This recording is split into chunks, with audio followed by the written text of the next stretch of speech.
Good morning विद्यार्थी मित्रों। आज આપણે पाठ 2 अनूठे इंसान इस पाठ के बारे में हम समझेंगे। इस पाठ में 2 प्रसंग है। प्रथम प्रसंग फ्रांस के महान शासक नेपोलियन बोनापार्ट के बचपन पर आधारित है।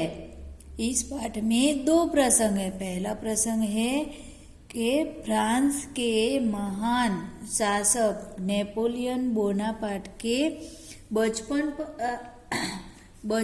पर आधारित है, जो हमें सत्य एवं प्रामाणिकता की राह पर चलने की प्रेरणा देते हैं।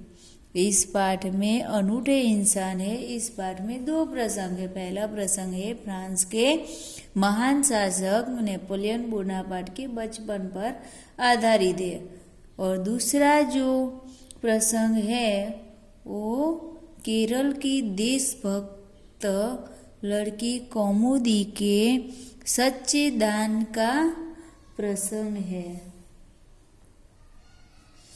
नेपोलियन बोनापार्ट है बचपन से ही दयालु और ईमानदार व्यक्ति था। इस पाठ में जो नेपोलियन का जो उल्लेख है, नेपोलियन बचपन से दयालु और सत्यवादी और ईमानदार व्यक्ति था। नेपोलियन का जीवन हमें प्रामाणिकता की प्रेरणा देता है। नेपोलियन का जीवन हमें प्रामाणिकता की प्रेरणा देता है। और दूसरा जो प्रसंग है केरल की एक देशभक्त लड़की कौमुदी का, जो देश के लिए सच्चा दान देती है, उसका प्रसंग है। हाँ, अब हमें पाठ का जो पहला प्रसंग है वो देखेंगे। ऐसा था नेपोलियन ऐसा था એટલે કે નેપોલિયનનું અહીંયા એમના જીવનનો જે બાળપણનો પ્રસંગ છે એનું વર્ણન છે અહીંયા, બરાબર। नेपोलियन जब छोटा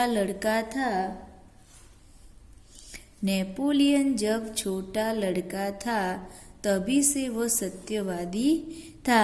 नेपोलियन जब छोटा था बचपन में, नेपोलियन जब छोटा था तभी से वो सत्यवादी था, એટલે कि हमेशा सत्य बोलता था। एक दिन वह अपनी बहन इलाइजा के साथ आंख मिचौनी खेल रहा था। एक दिन उसके बहन, उसका नाम क्या था? इलाइजा, उसके साथ आंख मिचौनी खेल रहा था। इलाइजा छिपी थी और नेपोलियन उसे ढूंढने के लिए इधर उधर दौड़ रहा था। नेपोलियन की जो बहन है इलाइजा, वो छुपी हुई थी और नेपोलियन उसे ढूंढने के लिए इधर उधर दौड़ रहा था। अचानक वह एक लड़की से टकरा गया। नेपोलियन उसके बहन इलाइजा को ढूंढने के लिए इधर उधर दौड़ रहा था। इसी में वो एक लड़की से टकरा गया। लड़की अमरूद बेचने के लिए जा रही थी। नेपोलियन के टकराने से उसकी टोकरी नीचे गिर पड़ी। नेपोलियन जो लड़की से टकरा गया था, वो लड़की अमरूद बेचने जा रही थी। जब नेपोलियन उसे टकराया तो उसकी टोकरी में जो अमरूद है वो सब नीचे गिर पड़े। कीचड़ होने के कारण उसके सारे अमरूद खराब हो गए। वह रोती हुई कहने लगी, अब माँ को मैं क्या जवाब दूँ। जब नेपोलियन उस लड़की के साथ टकराया जो अमरूद बेचने के लिए जा रही थी, नेपोलियन उसके साथ टकराया, इसीलिए उसकी टोकरी में से जो अमरूद है वो नीचे गिर पड़े, और नीचे कीचड़ होने के कारण उसके सारे अमरूद खराब हो गए।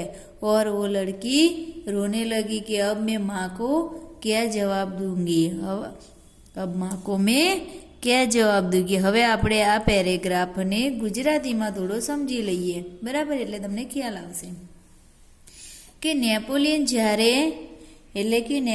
જ્યારે નાનો હતો ત્યારે એ સત્યવાદી હતો। હવે જો કે એની બેન ઇલાઇઝા છે, બરાબર, એની સાથે આંખ મીચોની એટલે કે આપણે જે આંખે પાટો બાંધીને જે રમત રમીએ એને આંખ મીચોની કહે। એટલે કે એની બેન ઇલાઇઝા સાથે આંખ મીચોની એટલે કે આંધળો પાટરો એ રમી રહ્યા હતા. હવે જો કે ઇલાઇઝા એ સંતાઈ ગઈ હતી. હવે જો અને નેપોલિયન છે એને શોધવા માટે આમ તેમ દોડી રહ્યો હતો. એવામાં એક છોકરી સાથે અથડાયો. હવે જો કે જે છોકરી સાથે અથડાયો હતો એ છોકરી શું વેચવા માટે આવી હતી કે જામફળ વેચવા માટે નીકળી હતી. હવે જો કે નેપોલિયન એની સાથે ટકરાયો, બરાબર, એટલે એના બધા જ જે જામફળ છે એની છાબડીમાંથી નીચે પડી જાય છે. હવે જો નીચે કીચડ હોવાના કારણે એના બધા જામફળ છે એ ખરાબ થઈ જાય છે. એટલે આ છોકરી રોવા લાગે છે અને કહે છે કે હવે હું મારી માને શું જવાબ આપીશ. इलाइज़ा कहने लगी, चलो भैया हम यहाँ से भाग चले. नेपोलियन की जो बहन है वो नेपोलियन से कहती है कि चलो भाई यहाँ से हम भाग चलते हैं. नहीं बहन, हमारे कारण ही तो इसकी हानि हुई है. नेपोलियन क्या कहता है कि नहीं बहन, हम नहीं भाग सकते, हमारे कारण ही तो इसकी हानि हुई है. यह कहकर नेपोलियन ने जेब में रखे 3 छोटे सिक्के उस लड़की को देकर कहा, बहन मेरे पास 3 ही सिक्के हैं, तुम इन्हें ले लो.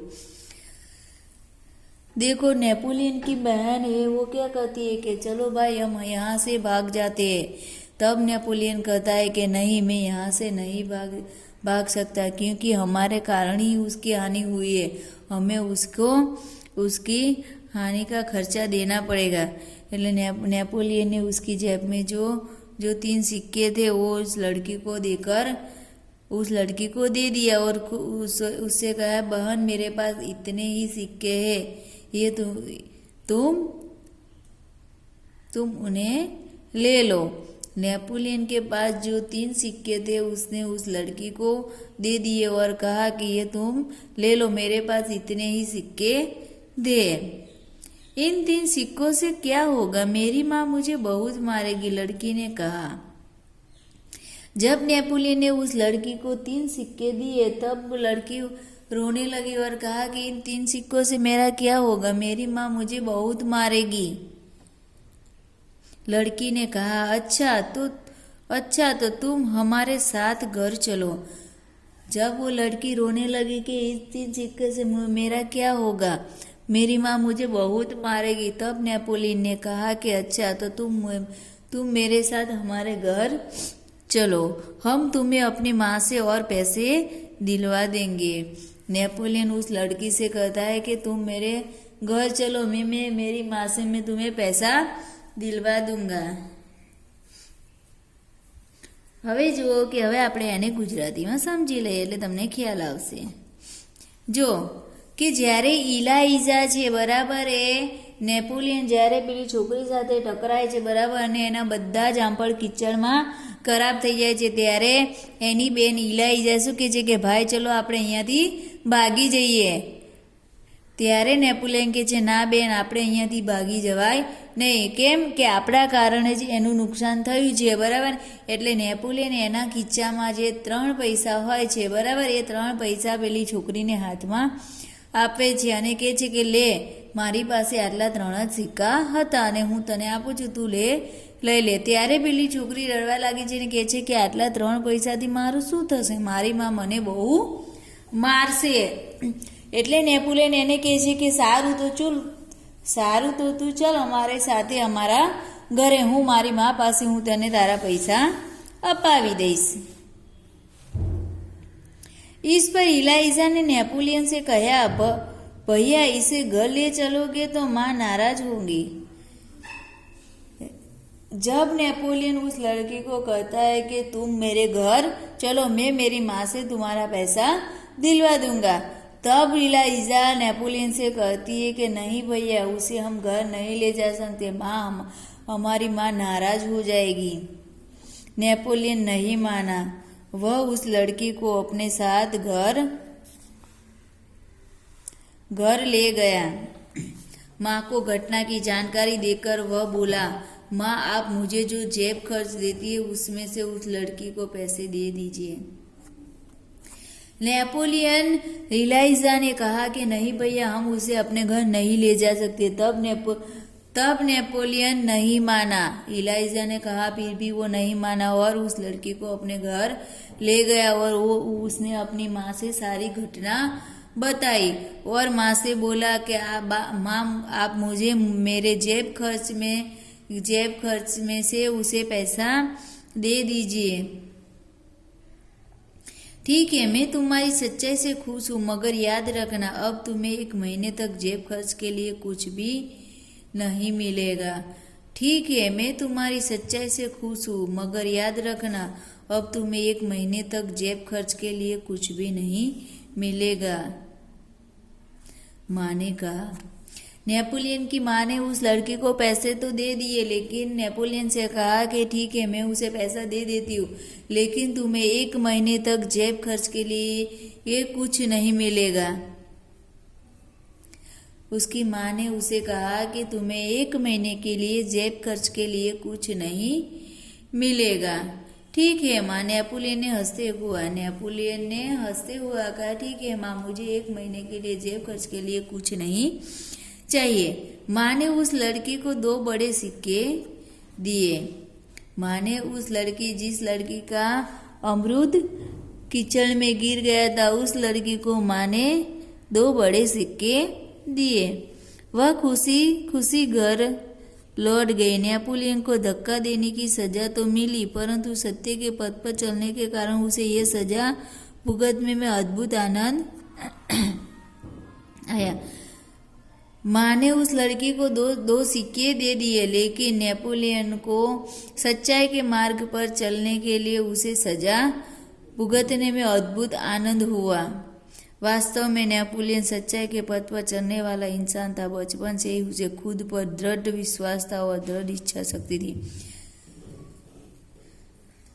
नेपोलियन ने उस लड़की को अपने घर ले गया और उसकी माँ से उसे 2 बड़े सिक्के दिलवाए और उसकी माँ ने कहा कि अब तुम्हें 1 महीने के लिए जेब खर्च के लिए कुछ नहीं मिलेगा। तब नेपोलियन ने कहा, ठीक है माँ, मैं 1 महीने तक जेब खर्च के लिए कुछ नहीं मांगूंगा। नेपोलियन ने सोचा कि मुझे ये सत्य के मार्ग पर चलने से सजा मिली है और उस सजा को भुगतने में मुझे अद्भुत आनंद हुआ है।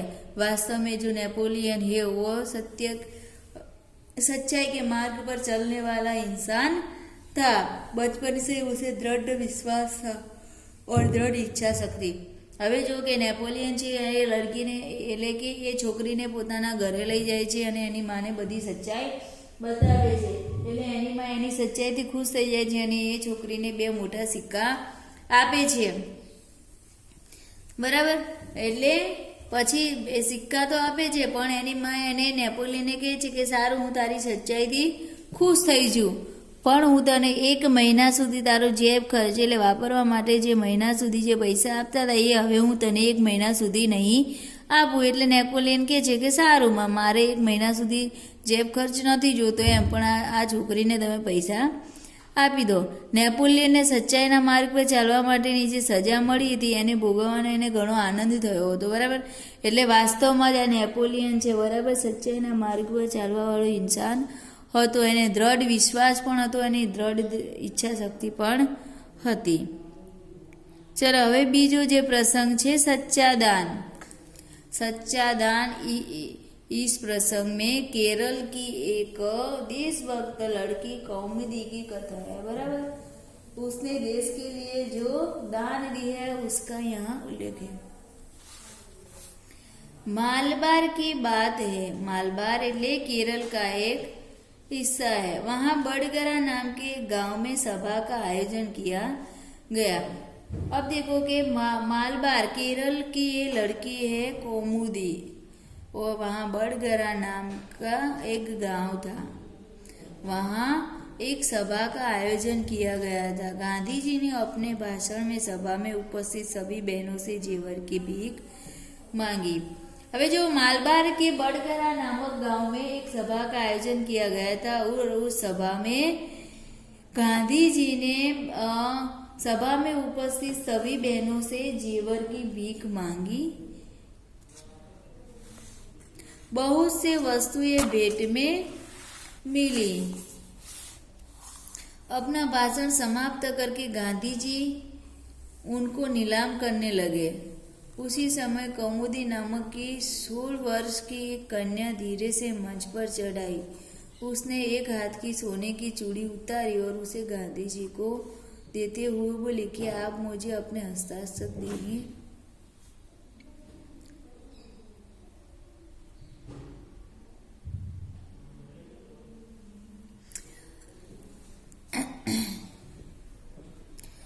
जो केरल के बड़गरा नामक गांव में एक सभा का आयोजन हुआ था, वहां गांधी जी सभा में उपस्थित सभी बहनों से जेवर की भीख मांग रहे थे। और जब सभा में जो भाषण हो रहा था वो भाषण समाप्त हो गया, तभी एक लड़की स्टेज पर आई और उसने अपने हाथ की सोने की चूड़ियां गांधी जी को दे दी। 16 वर्ष की आयु थी उस लड़की की और उसने अपने हाथ में जो सोने की चूड़ियां पहनी थी वो उसने निकाल कर गांधी जी को दे दी और धीरे से और उसने गांधी जी से कहा कि आप मुझे अपना हस्ताक्षर देंगे, એટલે કે તમે મને દસ્તખત કરી આપશો એમ, कि आप मुझे अपने हस्ताक्षर देंगे। गांधी जी हस्ताक्षर कर ही रहे थे कि उसने दूसरे हाथ की चूड़ी भी उतार दी। गांधी जी दस्तखत कर रहे थे तभी उसने अपने हाथ की दूसरे हाथ की चूड़ी भी उतार दी। वह देखकर गांधी जी ने कहा, अरे पगली लड़की, दोनों चूड़ियां देने की जरूरत नहीं है। गांधी जी जब हस्ताक्षर कर रहे थे तब उस लड़की ने अपनी दूसरे हाथ की चूड़ी भी उतार कर दे दी। तब गांधी जी ने कहा कि अरे पगली, दूसरे हाथ की चूड़ी देने की कोई जरूरत नहीं है, एक ही चूड़ी लेकर मैं तुम्हें अपने हस्ताक्षर दे दूंगा। गांधी जी ने क्या कहा कि एक ही चूड़ी लेकर मैं तुम्हें अपना हस्ताक्षर दे दूंगा। इसके उत्तर में कौमुदी ने अपने गले का स्वर्ण हार उतार लिया। गांधी जी ने कहा कि एक ही चूड़ी से मैं तुम्हें हस्ताक्षर दे दूंगा, लेकिन उसके उत्तर में कौमुदी ने अपने गले का सोने का हार भी उतार दिया। गांधी जी ने पूछा, तुमने अपने माता पिता से आज्ञा ले ली है? गांधी जी ने उस लड़की से पूछा कि तुमने अपने माता पिता से आज्ञा ली है कि तुम मुझे ये स्वर्ण हार भी दे रही हो, अपने हाथ की चूड़ियां भी तुमने भेंट में दी है। कौमुदी कुछ उत्तर दी थी उससे पहले ही किसी ने कहा, इसके पिताजी तो यही है ना, मानपत्रों की नीलामी में, वही तो बोली लगवाकर आपकी मदद कर रही है।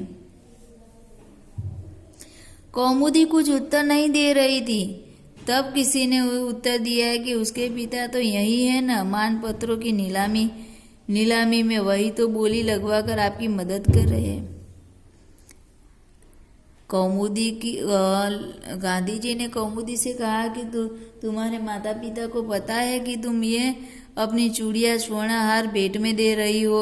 तभी किसी ने उत्तर दिया कि नहीं, उसके पिता तो यही है जो मानपत्रों की नीलामी कर रहे हैं, आपकी मदद कर रहे हैं।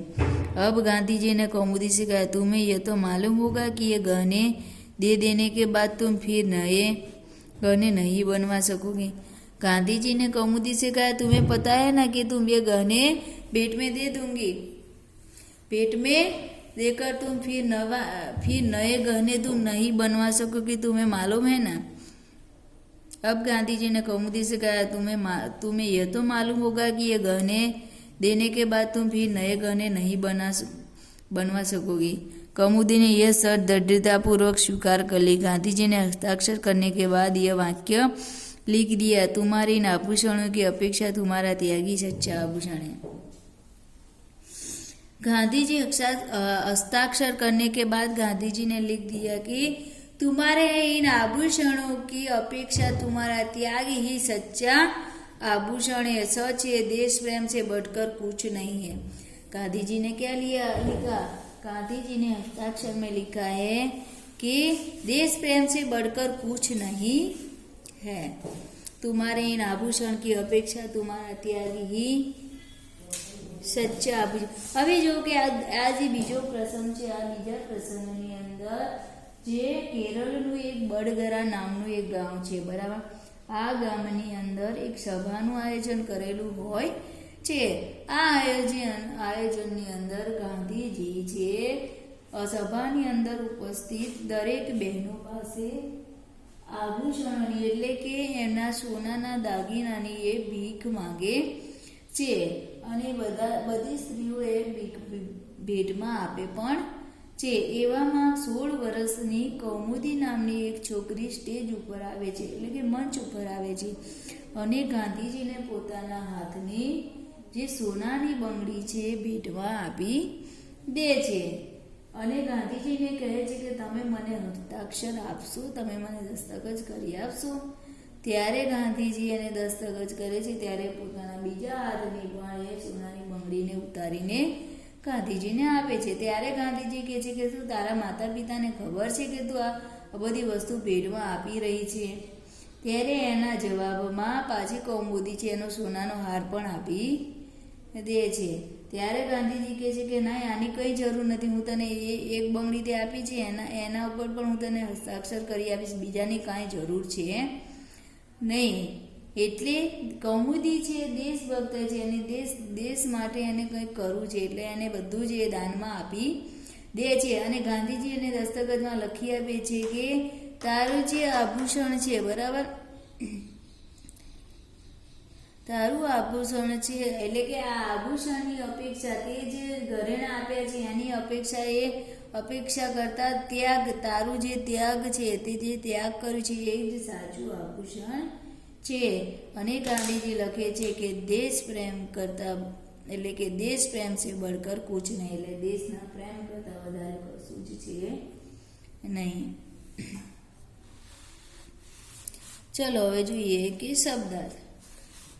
सत्यवादी हमेशा सत्य बोलने वाला, अद्भुत, अनोखा। आँख मीचोनी लुका छिपी का खेल, अमरूद एटले जामफल। पथ एटले रास्ता, दृढ़ एटले मजबूत। निर्माता बनाने वाला, हस्ताक्षर एटले दस्तखत। घटना एटले प्रसंग। उपस्थित एटले हाजिर, वहाँ आए हुए। मानपत्र, आदर से लिखा पत्र। आयोजन एटले इंतजाम। आभूषण एटले गहना। नीलामी एटले बोली बोलकर बेचना। आभाषण, सभा के सामने बोलना। त्याग तो समर्पण।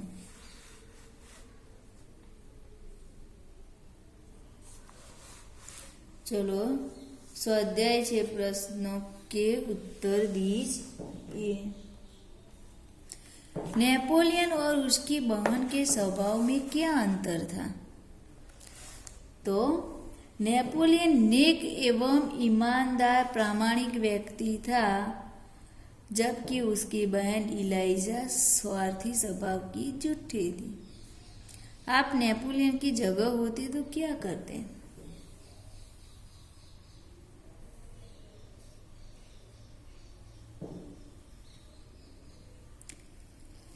आप नेपोलियन की जगह होते तो क्या होते? तो मैं नेपोलियन की जगह होता तो लड़के को उसके नुकसान का खर्च में दे देता और उससे माफी मांगता। आप अपने जेब खर्च का उपयोग किस प्रकार करते हैं? तो अपने जेब खर्च के लिए मुझे जो पैसे मिलते हैं उसमें से पढ़ने की किताबें खरीदता हूँ, मेरे गरीब दोस्तों को मदद भी करता हूँ, मंदिर मस्जिद में खड़े छोटे बच्चों को दान दे देता हूँ। बापू के बारे में आके आप जानते हैं? बापू यानी गांधी बापू। तो तुमने खबर है कि गांधी जी के बारे में आप क्या जानते हैं? तो गांधी जी बापू हमारे राष्ट्रपिता है, वे हमारे गरीबों की चिंता करते हैं, उसके देश का अपना सर्वस्व त्याग दिया है। वे सत्यवादी एवं सादगी के अवतार थे, जरूरत से ज्यादा चीजें नहीं रखते थे और पानी का भी वो आवश्यकता अनुसार वो उपयोग करते थे।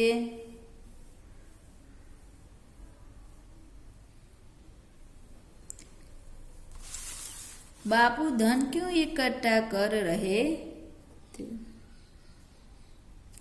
बापू गरीबों को मदद करने के लिए धन इकट्ठा कर रहे थे। आपको कौमुदी का पात्र कैसा लगा, क्यों?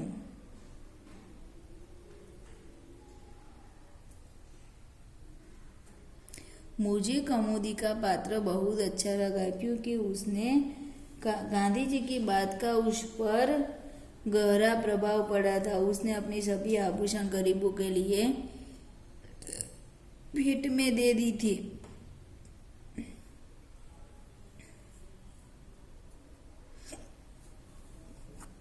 આ તમારે જાતે લખવાનું છે, બરાબર? હવે જો પ્રશ્ન 2 उदाहरण के अनुसार संयुक्त वर्ण से बने 2 शब्द लिखिए।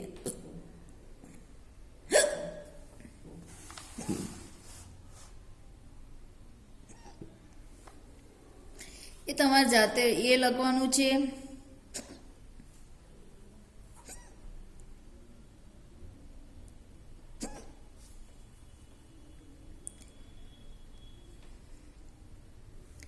પછી જો પ્રશ્ન 4 છે એનો વિશેષણ છે અને એનો વાક્ય પ્રયોગ કરવાનું છે અને પ્રશ્ન 5 છે ઉદાહરણ કે અનુસાર લિંગ પરિવર્તન કરવાનું છે। પુત્ર તો પુત્રી, મેઢક તો મેઢકી, દેવ તો તરુણ તો તરુણી, હિરણ તો હિરની, કુમાર તો કુમારી।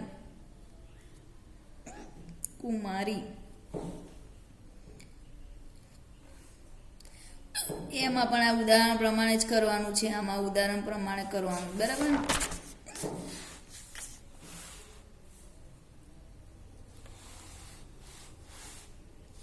અને હવે પછીનો જ્યારે પીડીએલ આવશે ત્યારે આપણે જોશું, આ વાર્તા છે જોશું અને એના પછીનું જે સ્વાધ્યાય છે એ જોશું। ત્યાં સુધી મેં તમને આ જે કરાયું છે એ તમારે તમારા નોટબુકમાં લખવાનું રહેશે। સારું, ચલો આપણે અહીંયા સુધી રાખીએ।